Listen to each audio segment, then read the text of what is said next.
I was a food lover since I was a kid. Baking with my grandmother was my favorite childhood memory.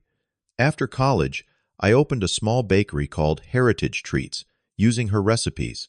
It quickly grew into a chain of restaurants thanks to our family recipes. Everyone in my family eventually joined the business. Then came the worst day of my life at a family board meeting, where they kicked me out of my own company. Before I tell you what made my family freak out later, let me know where you are watching from, and hit that subscribe button so you do not miss any more stories like this. Growing up in Chicago, in a middle-class family, I always had a passion for cooking. My dad Thomas worked as an accountant, and my mom Sandra was a nurse, but my real inspiration came from my grandmother. She taught me all about baking when I was just a little boy. Those special moments in her kitchen planted the seeds for what would later become my life passion. I can still remember the smell of her kitchen on Sunday afternoons, warm cinnamon and butter filling the air as she showed me how to make her special pastries. I went to college for business administration because that seemed like the responsible thing to do, but my heart was never really in it. All through those years, I dreamed about opening my own restaurant. I would stay up late sketching floor plans and writing potential menu items in notebooks that I kept hidden from my roommates. They all thought I was studying, but I was actually planning my future. When I turned 22, I finally took the plunge. I used every penny of my savings and borrowed some money from a small business loan to open a tiny bakery that I named Heritage Treats. The location was nothing special, just a small storefront in a developing neighborhood, but it was mine. The concept was simple. I would use my grandmother recipes with some modern twists to create something unique. Those first few months were absolutely brutal. I worked 16 hours a day, 7 days a week.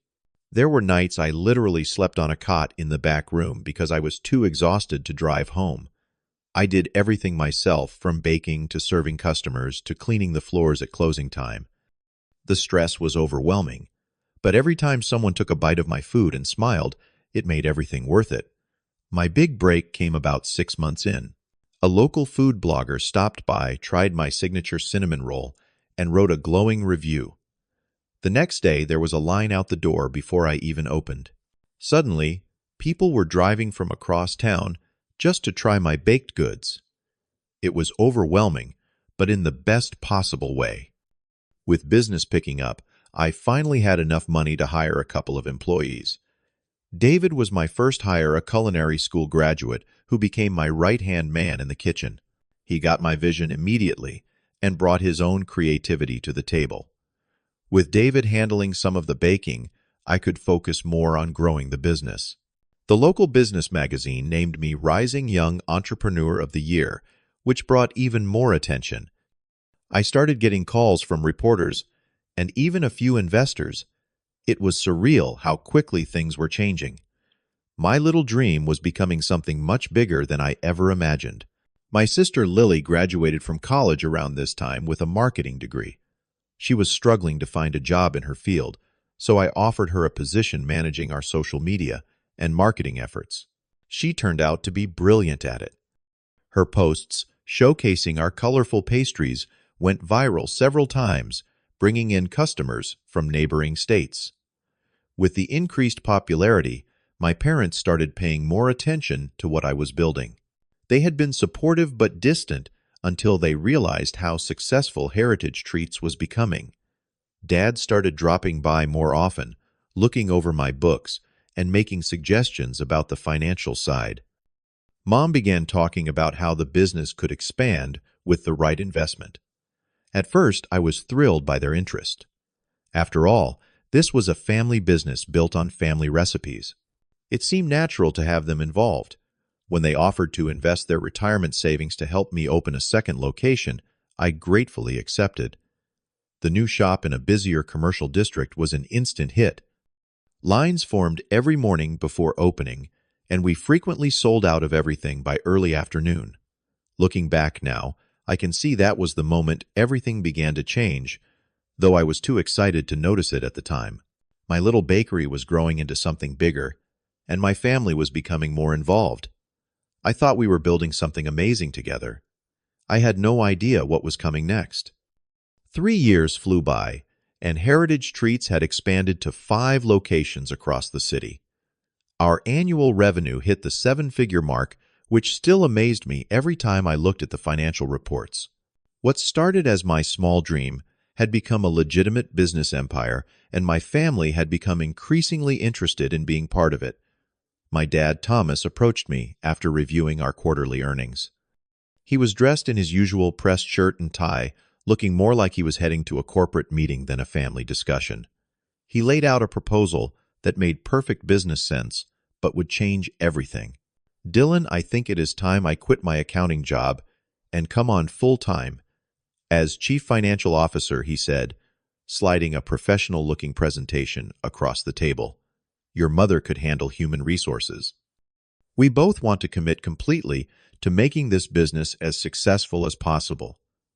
I was touched by their commitment and agreed without much hesitation. Having my dad handle the finances would free me up to focus on recipe development and expansion strategy. Mom had always been great with people, so human resources seemed like a natural fit. Within weeks, they both left their longtime careers and joined Heritage Treats as executives with corner offices in our newly leased headquarters. Not long after, my Uncle Jack and his wife Patricia expressed interest. Uncle Jack had run a moderately successful insurance agency for 20 years and considered himself a business expert. He and Patricia had some capital to invest and wanted board positions in return. Again, it seemed reasonable at the time, so I agreed to their terms. To formalize everything, we created a family council and restructured the company with proper shares.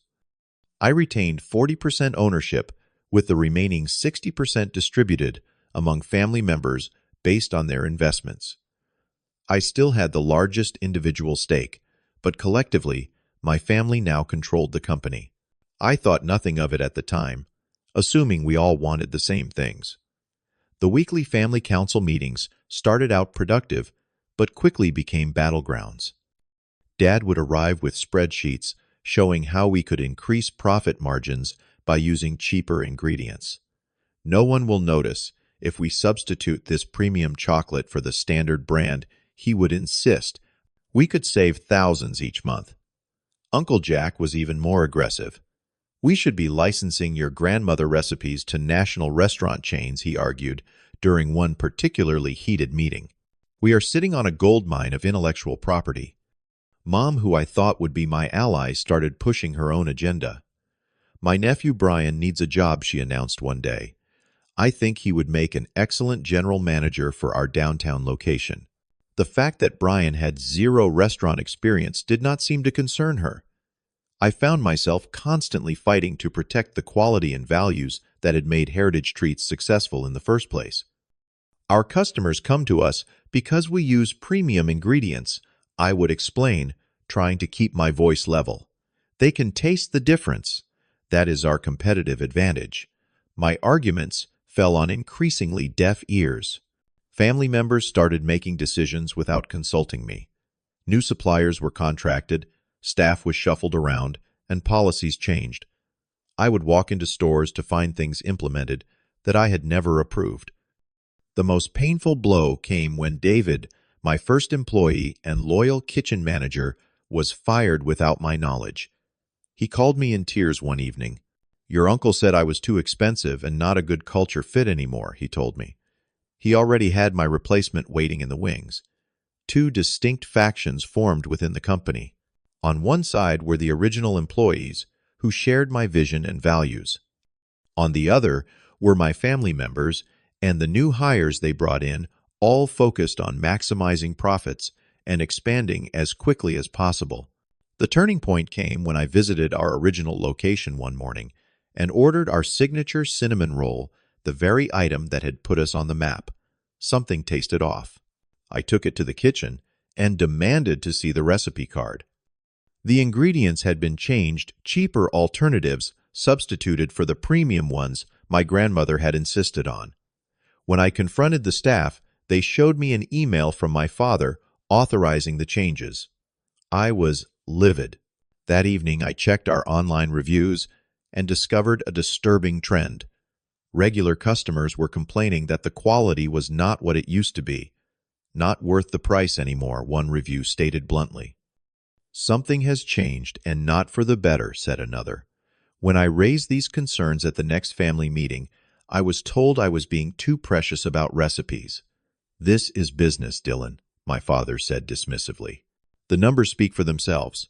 Profits are up 20% since we made these changes. But customer satisfaction is down, I argued. Long term, that will destroy everything we have built. Uncle Jack rolled his eyes. People will complain about anything. They will forget about it when we launch our new advertising campaign. I left that meeting feeling like I was losing grip on the very thing I had created. The business still had my name on the door, but inside it was becoming unrecognizable. What I did not realize was that my family was already planning their next move, one that would push me out entirely. The Sunday evening my life changed forever started like any other. I was at our newest location, helping the staff handle an unexpected rush when my phone buzzed with messages from my family. An emergency council meeting had been called at headquarters. No explanation, just instructions to be there at 8 o'clock sharp. I arrived 20 minutes late, flustered from the chaos I had been managing. The moment I walked into the conference room, I sensed something was wrong. Everyone was already seated around the large oak table documents, neatly arranged before them. The conversation that had been flowing stopped abruptly at my entrance. "Nice of you to finally join us," my father said, his voice carrying an edge I had never heard before. He was seated at the head of the table, my usual spot. "Sorry, we had a situation at 5th Street that needed handling," I explained, taking the only empty chair noticeably far from the head of the table. "That is exactly what we need to discuss," my father continued, straightening his tie. "The company has reached a size where it needs professional management, a more experienced hand at the wheel." I looked around the table confused. My mother avoided eye contact, studying her manicured nails. Uncle Jack looked smug, leaning back in his chair with his arms crossed. My sister Lily, at least, had the decency to look uncomfortable. "What are you talking about?" I asked. Dad slid a folder toward me. "The board has voted. We are restructuring the executive team. Jack will be taking over as CEO effective immediately." The words hit me like a physical blow. "What you cannot do that. I founded this company. I built it from nothing. It was a unanimous decision," my father continued, as if I had not spoken. "Except for your vote, of course, which would not have changed the outcome. You voted on this without me." The betrayal cut deep. "These were not just business partners. They were my family." "You were late," Uncle Jack said with a shrug. "Business does not wait." I flipped through the documents in shock. Not only was I being removed as CEO, but Lily was being promoted to Chief Operating Officer. The business I had poured my heart and soul into for years was being taken away from me by the people I trusted most. "This is insane," I said, my voice rising. "Heritage Treats exists because of my vision, my work. Those are my grandmother recipes that made us successful in the first place." My mother finally spoke up, her voice cold and businesslike. "Actually, Dylan, we purchased those recipes when we invested in the company. They are corporate assets now." I could not believe what I was hearing. "Purchased? They were family recipes. I shared them because I trusted you." Lily leaned forward, her expression a mixture of pity and condescension. "Dylan, you are too emotionally attached." "That is exactly the problem. You cannot make the hard business decisions necessary for growth because you are too caught up in sentimentality." "Sentimentality," I echoed in disbelief. "You mean quality customer experience, the very things that made us successful." "We are offering you a position as brand ambassador," my father interjected smoothly. "You would be the face of Heritage Treats, doing promotional appearances, that sort of thing. A generous salary, of course." I understood then. They wanted to keep my face on the marketing materials exploit my connection to the original vision while stripping me of any actual authority. I would become a mascot for the very business that was being stolen from me. I want out, I said firmly. Buy me out. I will take my shares in cash and walk away. The room went silent for a moment. Then Uncle Jack laughed a short, harsh sound. Perhaps you should read Section 12 of the shareholder agreement you signed. There is a 10-year lockup period on all shares. No selling, no transfers. I vaguely remembered signing those documents, trusting my father's assurance that it was all standard, legal language to protect the family business. Now I realized it had been designed to trap me. So you want to take my company, keep me from selling my shares, and parade me around like some puppet for publicity. My voice was shaking with rage and hurt. This is a new low even for you, Jack. This is business, he replied coldly. Nothing personal. Nothing personal. I stood up so quickly, my chair toppled backward. This is my life's work, and you are all sitting here like vultures picking it apart. Dylan, calm down, my mother said, looking embarrassed. You are making a scene. A scene. You have not seen anything yet. I snatched up the contract and tossed it back on the table. Keep your brand ambassador job. I would rather start over than be part of what you are turning Heritage Treats into. Do not be dramatic, my sister sighed. Where will you go? What will you do? Baking is a competitive business, and we own all the recipes. I looked at each of them, these strangers wearing my family's faces. You have no idea what I am capable of, I said quietly. You think you have won. This is just the beginning. I walked out of that room with nothing but the clothes on my back and a heart full of betrayal. As the elevator descended to the lobby, so did the full weight of what had just happened. I had lost everything, betrayed by the very people who should have supported me most. I had never felt so alone in my life. The weeks after being forced out of Heritage Treats were the darkest of my life. I fell into a deep depression, barely leaving my apartment. Most days I could not even bring myself to get out of bed. The business I had built from nothing had been taken from me and by my own family, no less.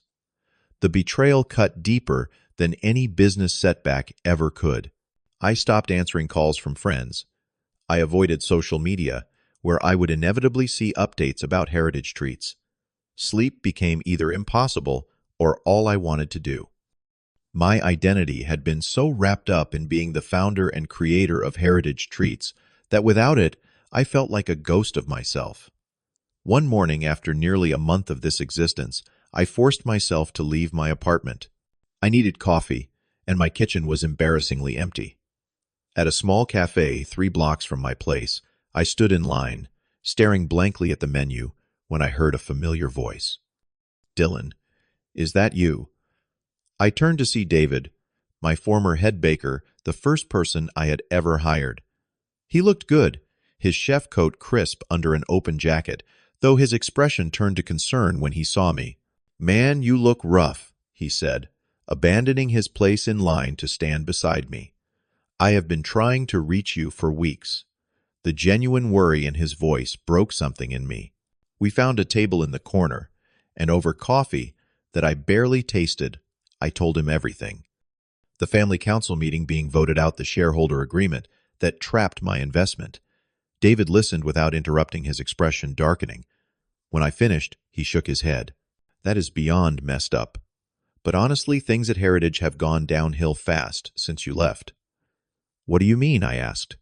After they fired me, I got a job at Riverside Grill. Not what I wanted, but it pays the bills. He leaned forward. But I still talk to Amanda and Josh from the original location. They say quality has tanked. Your family is cutting corners everywhere, changing recipes using cheaper ingredients. Customers are noticing. Something sparked inside me, the first ember of motivation I had felt in weeks. Have other employees left? Tons. Anyone who was loyal to your vision has either been fired or quit. There is a whole crew of Heritage Treats refugees out there. That night, for the first time in weeks, I could not sleep for a different reason. Ideas were forming connections linking in my mind. My family had taken my business, but they could not take my talent, my knowledge, or my passion.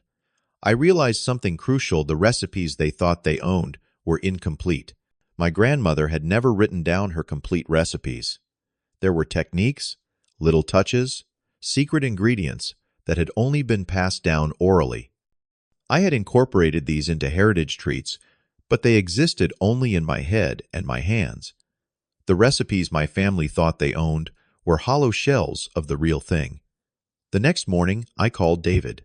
"Are you happy at Riverside?" I asked without preamble. He laughed. "Not even a little bit." "Why?" "What would you say to starting fresh?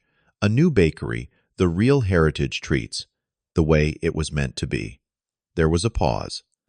"Are you serious? Do you have the capital for that?" I did not really. After being pushed out, I had some savings, but nowhere near enough to open a proper bakery. But I had something more valuable: determination. "I will figure it out," I promised. "But I need to know if you are in." 100%, he replied without hesitation. "And I know at least 4 others who would drop everything to work with you again." Over the next few weeks, I transformed from depressed ex-CEO to man on a mission. I found a small space in an up-and-coming food hall, much smaller than even my original bakery, but with lower overhead and built-in foot traffic. I reached out to the Heritage Treats refugees, as David called them, building a skeleton crew of true believers. With the last of my savings and a small loan from a former regular customer who believed in me, I opened True Heritage 6 weeks later. The space was tiny, the equipment secondhand, but the heart was there. And most importantly, the original recipes, the real ones, with all the techniques and secrets my grandmother had passed down to me alone. On opening day, I had modest expectations. I would be happy to serve a few dozen customers. Instead, we had a line around the corner. Word had spread through former employees and loyal customers. A local reporter showed up, interested in the story of the founder pushed out of his own company, starting over from scratch. The recipes at Heritage Treats changed. One longtime customer told the reporter within earshot of me, "You could taste the difference. That is why I am here. I want the real thing." That article went viral locally, and suddenly, True Heritage was not just a new bakery. It was a cause people could support. Every customer who came in had a story. They had loved the original Heritage Treats, but had stopped going when the quality declined.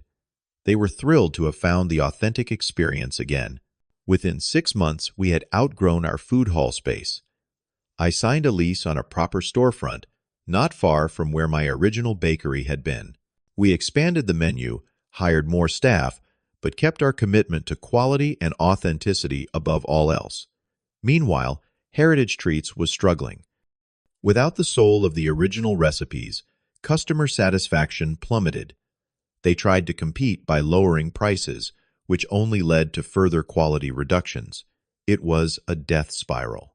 Their once-packed locations now sat nearly empty during what had been peak hours. The most satisfying moment came when a prominent food critic did a side-by-side comparison of cinnamon rolls from both establishments.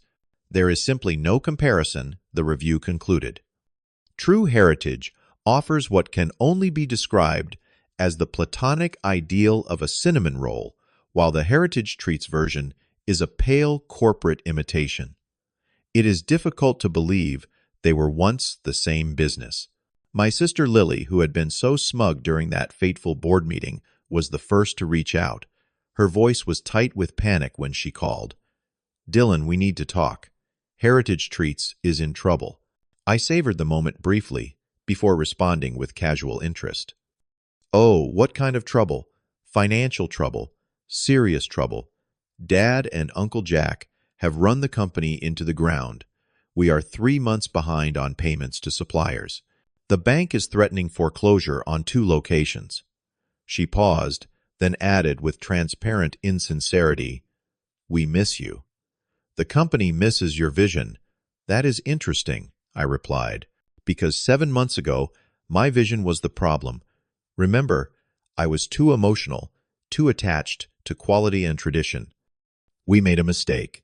She admitted the words, clearly painful for her. The board wants to meet with you. They are prepared to offer you back the CEO position with controlling interest, 51% of shares. I almost laughed. You want me to come back and save the business you stole from me? Why would I do that when True Heritage is thriving? Because it is still your legacy, she pleaded. The original Heritage treats everything you built. Do you really want to see it die? The Heritage treats I built died the day you all voted me out, I told her. What exists now is a hollow shell. Please, Dylan, just meet with us. I agreed to the meeting, but not for the reason she hoped. When I walked into the same conference room where I had been betrayed months earlier, the contrast was striking. My formerly confident family members now looked haggard and desperate. Financial reports spread across the table told the story Heritage Treats was on the verge of bankruptcy. They laid out their offer. I would return as CEO with majority control. They would step back into advisory roles only. They would issue a public statement acknowledging their mistake. No, I said, simply after they finished. The shock on their faces was almost comical. No, my father repeated. Did you not hear what we are offering? I heard. I am not interested in saving Heritage Treats, but I am interested in buying it. Buying it, you cannot afford it. Uncle Jack scoffed. Actually, I smiled. I can afford what it is worth now, which is considerably less than what it was worth when you took it from me. My counteroffer is this. I will purchase Heritage Treats, all assets, all locations, the brand name, everything, for 20 cents on the dollar of its valuation 7 months ago. That is robbery, Uncle Jack sputtered. No, I corrected him. Robbery is what you did to me. This is business, nothing personal. My father looked like he had aged 10 years in the past few months. We cannot accept that offer. Talk to your bank, I suggested. See what they think about your alternatives. 3 days later, they called back to accept my terms. 2 weeks after that, I legally owned both True Heritage and Heritage Treats. The circle was complete. I had lost everything only to gain it back stronger than before. I merged the two businesses, keeping the True Heritage philosophy, but incorporating the best aspects of the Heritage Treats infrastructure. David became my chief operating officer. None of my family members retained positions in the company, though I did set up a modest monthly stipend for them, more than they deserved, but less than they wanted. My father, looking humbled for the first time in his life, pulled me aside after the final papers were signed. I was wrong, he admitted. We all were. We thought we knew better than you, but we destroyed everything you built. I am sorry, son. The apology came too late to repair our relationship fully, but it was a start. As I walked away from that meeting, I felt lighter than I had in months. The betrayal would always be part of my story, but it was no longer the end of my story. It was the middle, the catalyst, that forced me to become stronger and build something even better. 1 year after being forced out of my own company, I stood in the flagship True Heritage Bakery, watching the morning line form outside. The business was thriving, expanding thoughtfully under my vision. The recipes remained true to my grandmother legacy, and I had learned perhaps the most valuable lesson of my life. Sometimes losing everything is the only way to find out what you are truly capable of. Have you ever experienced a betrayal that eventually led to something better in your life? I would love to hear your stories in the comments below.